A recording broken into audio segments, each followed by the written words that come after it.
చిన్ని కథలు చెప్పనాకి స్వాగతం. మొసలి బాతు నక్కల కథ ఇది.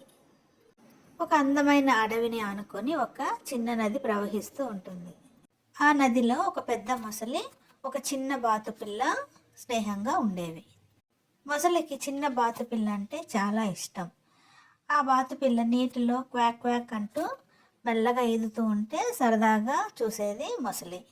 అయితే ఒకరోజు నక్క బాతును చూసింది. ఆహా, ఈరోజు నాకు ఈ ఆహారం చాలే అనుకుంది నక్క. అలాగే నక్క మొసలి బాతు నీటిలో కలిసి ఉండడం చూసింది. మొసలి బాతుని ఏమీ చేయకుండా సన్నిహితంగా ఉండడం నక్కకి ఆశ్చర్యం అనిపించింది. నక్క బాతును పట్టుకుందామని ప్రయత్నించేసరికి బాతు మెల్లగా నీటిలో దూకి పారిపోయింది. అది చూసిన మొసలికి నక్క మీద కోపం వచ్చింది. నక్కని వారించింది. బాతు నా స్నేహితుడు, బాతు జోలికి పోవద్దు నీవు అని గట్టిగా గదమాయించింది మొసలి నక్కని. కానీ నక్క మొసలితో అంది, పక్కనే ఆహారం పెట్టుకొని ఎలా నువ్వు వదిలేస్తున్నావు మొసలి మిత్రమా అని మొసలిని ఉసిగొల్పుదామని చూసింది నక్క. మొసలి ఏమీ అనకుండా ఊరుకుంది. ఆ రోజు రాత్రి నది ఒడ్డున మొసలి బాతు కూర్చొని మాట్లాడుకున్నారు. నక్క ఇలా అడిగింది నన్ను అని చెప్పింది మొసలి బాతుతో. బాతు మొసలి కలిసి ఒక పథకం వేసుకున్నారు నక్కకి బుద్ధి చెప్పాలని.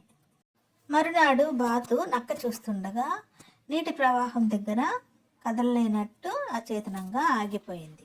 అది చూసి నక్క ఈ బాతుకి కదలలేదు, పట్టుకోవచ్చు ఇప్పుడే అనుకొని వెంటనే గెంతి బాతు దగ్గరికి రాబోయింది. ముందు రోజు రాత్రి అనుకున్నట్టుగానే మొసలి పథకం ప్రకారము వెంటనే అక్కడికి వచ్చి నక్కని గట్టిగా పట్టుకుంది. మొసలి హఠాత్తుగా తనని అలా పట్టుకోవడంతో నక్క భయపడిపోయింది. మొసలి మిత్రమా, నన్ను వదులు అని గట్టిగా ప్రాధేయపడింది నక్క మొసలిని.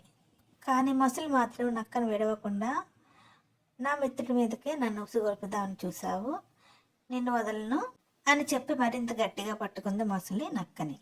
కానీ బాతు మాత్రం నక్కని వదిలివేయమని మొసలికి చెప్పింది. మొసలి వెంటనే నక్కని విడిచిపెట్టింది.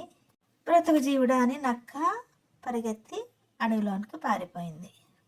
నక్క అలా పరిగెత్తడంతో మొసలి బాతు నవ్వుకున్నాయి. ఎప్పటిలాగానే మొసలి బాతు నదిలో ఈదుకుంటూ కబుర్లు చెప్పుకోసాగాయి.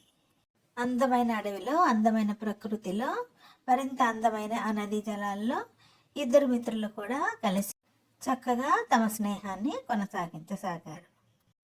ఇలాంటి మరిన్ని చిన్ని కథల కోసం do like, share and subscribe my channel చిన్ని కథలు చెప్పనా.